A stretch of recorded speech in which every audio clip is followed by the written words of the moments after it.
Quite early this morning, 7 o'clock. I'm just going to do about an hour before I start work. So I'm going to have a brew and see an elf. Why not? Hello, Mr. Elf. And what are you on with today? Morning, Tony. Morning, pal. Stay there while we're calling. Yes, we better stop at the gate. Keep the enemy at the gate. COVID-19 being the enemy, obviously. I'm part of the resistance, me and Joe. He's up to something here with beans. Here we go. Oi! Magic beans. Right, these are just climbing fence beans. So the end of last season, they would have been your green beans that you would have picked and go, put them in the greenhouse, dry them out. Morning. Morning, Michael. Morning, Michael. The magician's passed when we're talking to the elf. Yeah. So all you've got to do is break them open. Oh, they're like a black colour, aren't they, inside? So it's just a case. So they've been protected all winter in what is the pod.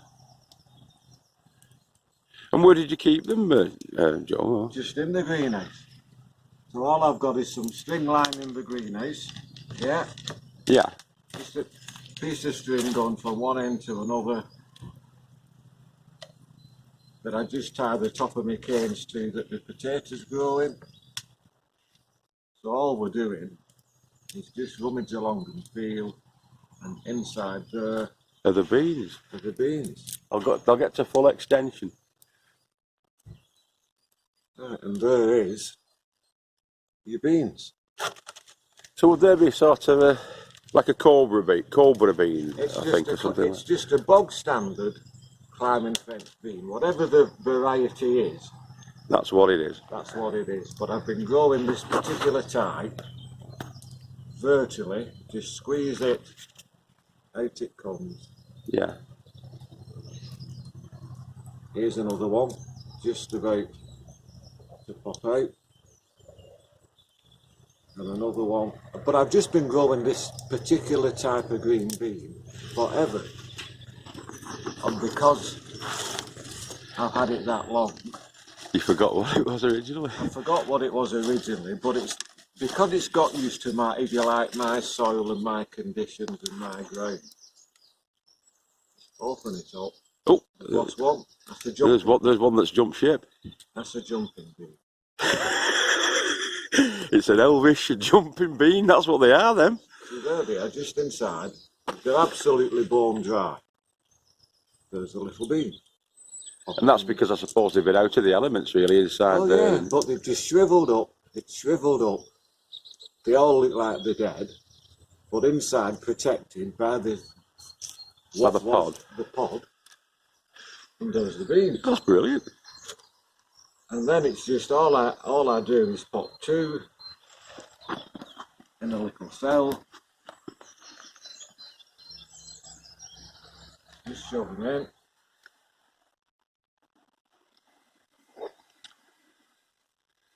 And then they'll get a good water in. And again, as you can see there, boys and girls, it's the loose compost mix. Yeah. With the vermiculite in it. Or perlite, I think, in that, isn't it? Bit of perlite in that, Tony. It's just some old compost or some spent compost I had left.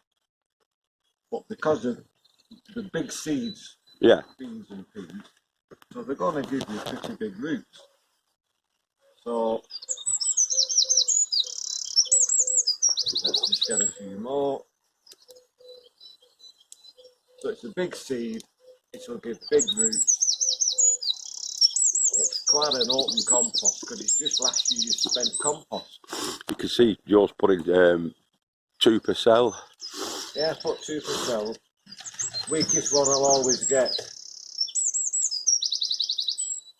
Pinched out. pinched out. Because all we're doing is just going down. Here's another one. Right. Just saves buying seeds again. Because you know they work. You like the taste, you like the flavour. So, but it's been a few years now that you've been growing that particular type, isn't it? So it's 1, 2, 3, 4, 5, 6. That one's going to get 3. And then all I'll do then is just give them a good watering. But the water in the butts now is going to be cold. Right. We had a touch of frost last night on the car this morning. David Jason. So because I always keep a watering can in the greenhouse, Yeah. that's the same temperature as the greenhouse is. Yep. Yeah. So it'll be that couple of degrees higher, won't it? yeah, so rather than freeze them to death, I'll tell you what I'll do, because I always say it. There's my little bath. Yeah. Yep. That's just had my sweet corn in. So my sweet corn's been having a drink. So these now. Sweet corn looking bonny, mate. Yeah.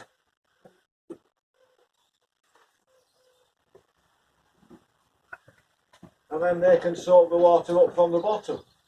Oh, in the bath, yeah. In the bath. So if you want to go there and have a little look. Yeah. It's just an Social distancing. We are observing all the protocols on here. Aluminium tray, a bit of water, it can soak up from the bottom. Job done. Jobs are good and... Thanks, pal. Do you want that coffee now? Let's have a coffee, yes. Right, you skim that and I'll go and get my flask. Aye. Cheers, mate. See you in a bit. See you in a bit. Bye-bye. There we go. French elf beans then. Joe's just give us 7 of them. So we're potting them up into there, and I think that's where they're going to stay. In the bottom of that, I just put some bone meal for them. A little bit of mix of bone meal in with the compost. And then it's the sort of 40% vermiculite to 60% compost mix, which we tend to favour. And I'm just going to cover those up now. They're about 1 inch down. Cover those up now and water them in.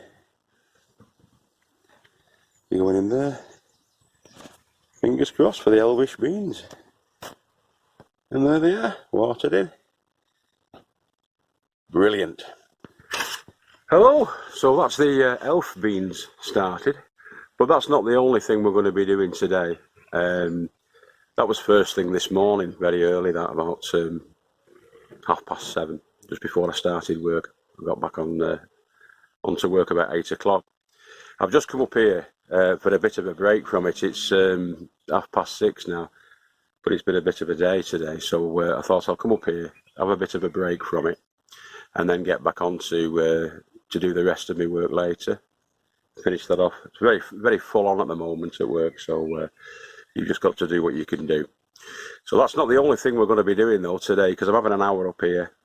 I'm going to be getting in some of these that Mick's picked up. Now, believe it or not, these little roses were about to be thrown into the skip by a garden centre.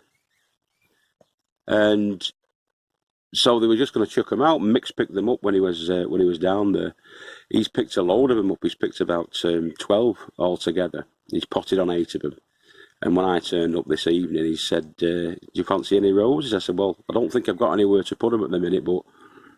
And then I had a revelation that I've got these pots. They're only small roses, these. I don't think they're like the really big ones. And they appear to be quite thornless as well. So what we're going to do is try and rescue them. They're looking a bit sorry for themselves, aren't they, there? But I think we can rescue them with any luck. So they're going to be going into these pots. So let's crack on with that. And there we go. Rescue roses. Let's see how they get on. In the base of that, the sort of bottom third, I've put a handful of 6X concentrated farmyard manure mixed in with the compost, and then another couple of layers of the compost on top of that. Then a sprinkle of bloodfish and bone into the layer that comes up to about there. Alright, sprinkle that into there. about a scooped handful into there, and then the standard compost with the vermiculite mix in it all the way up to the top, and I've done that with all 3 of those. So hopefully, now that it's sat in the water, we'll get that absorption coming up, and yeah, fingers crossed for those little boys. So anyway, Mother Nature has been teaching the human, or the humans on this site, a bit of a valuable lesson to be prepared. And we've had some frost, so David Jason's been down and given us a touch of frost last night. I didn't notice it this morning when I came down because it seemed like everything was okay, but on closer inspection on the potatoes I'll show you what I mean.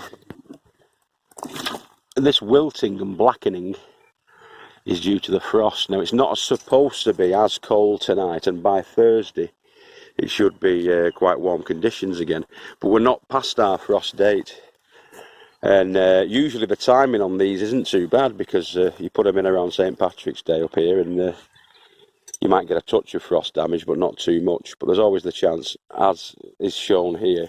Some of them are hardly affected, but some of them are getting affected by the frost. So let's hope it's not too bad of an evening tonight and through the night. It is a relatively clear sky, which is well, basically means there's no cloud cover to keep the warmth in. So what I've done with the bucket ones that I can move is I've stuck them all in there. Now normally you'd clotch everything over, but there isn't any fleece clotch because obviously the shop's not in full working order. So I've not been able to get hold of any fleece this year. So the buckets that have the foliage poking through them, I've put them in here in the hope that that'll keep some of the wind chill, at least some of the wind chill off them overnight and for the next night or two. The ones where I've done the mulching inside, I'm leaving out, and where the foliage isn't poking through, let me just get over to that. I'm not down about it, it's just nature, innit? But you don't want to lose your crops, do you? So these ones haven't got the burst through as yet on these 4. There's a bit of disturbance coming, but they haven't burst through. But all the ones that have and that are showing foliage, I've stuck them in there just in the hope, fingers crossed, that it'll take some of that chill out of it. And if it's not too badly damaged, alright, touch wood, if it's not too badly damaged, they should bounce back and be okay if the weather improves. But if you get sustained frosts, especially a hard frost, that'll blight them, it'll kill them all off. And then we'll be back to square one again. But because we've successionally sown our potatoes and we've got more in the ground, we've got some more over here. And we've also got some more in buckets that were started later.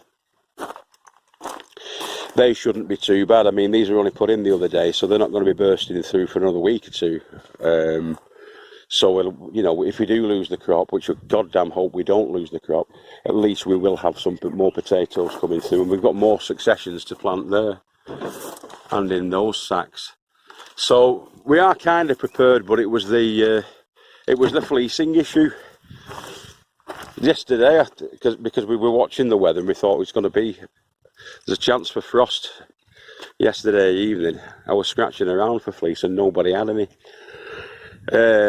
So yeah, that's something to bear in mind, that is, to be more prepared next time.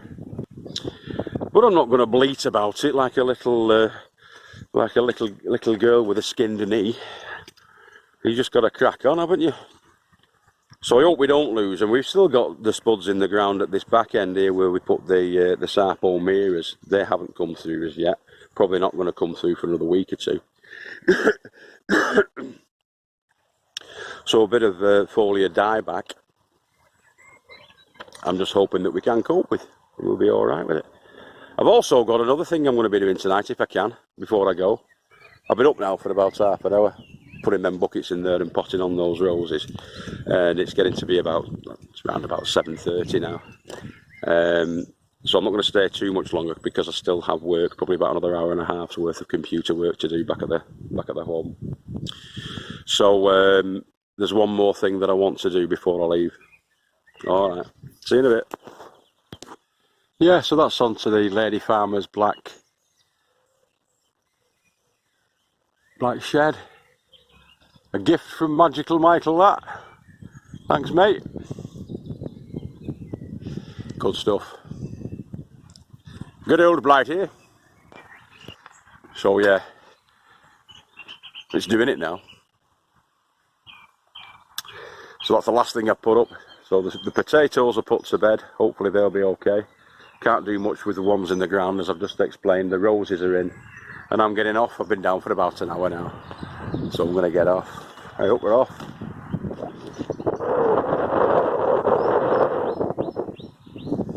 There we are. So, yeah. Just a bit of patriotism. You've got to like where you live, haven't you? If you don't like where you live, you move, don't you? So we do down here. We're harking back to the medieval England times where everybody pulled together, and it doesn't matter what race, creed, colour, or denomination you are. It doesn't matter as long as you're a good person and you're trying your best for yourself and the best for the community. You know, that's what we're all about. Anyway, down here on the little farmer's farm. So if I don't see you through the week, I'll see you through the window. And keep growing your head down, boys and girls. Take care. Bye-bye now.